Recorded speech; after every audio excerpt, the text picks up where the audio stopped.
Wakil Menteri Tenaga Kerja, Emmanuel Ebenezer, mengungkapkan bahwa pihaknya telah diberi tugas oleh Presiden Prabowo Subianto untuk mencari solusi terkait masalah pengangguran di Indonesia. Menurut Emmanuel, Presiden Prabowo ingin mendorong generasi unggul Indonesia untuk tahun 2045. Dia menegaskan bahwa banyak program yang akan dilakukan untuk mengatasi masalah pengangguran dan ketenagakerjaan. Sebelumnya, Menteri Tenaga Kerja, Yasir Lee, juga mengatakan bahwa ia dan Emmanuel akan mencari solusi bagi tenaga kerja yang terkena pemutusan hubungan kerja atau PHK.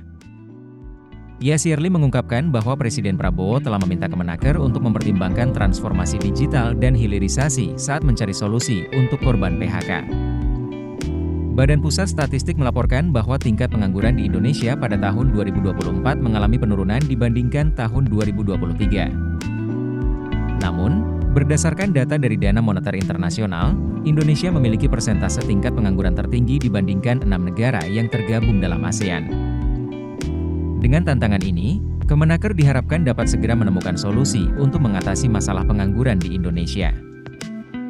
Sementara itu, Badan Pusat Statistik, BPS, sebelumnya melaporkan tingkat pengangguran di Indonesia pada 2024 mengalami penurunan dibandingkan 2023.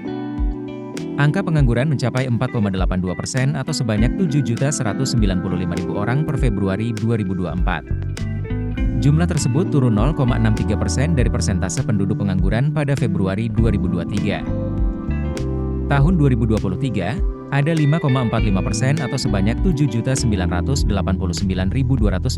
orang pengangguran di Indonesia.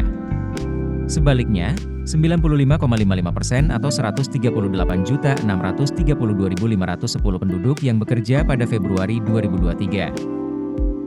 Adapun jika berdasarkan data dari Dana Moneter Internasional atau IMF, Indonesia memiliki persentase tingkat pengangguran tertinggi dibandingkan 6 negara yang tergabung dalam ASEAN.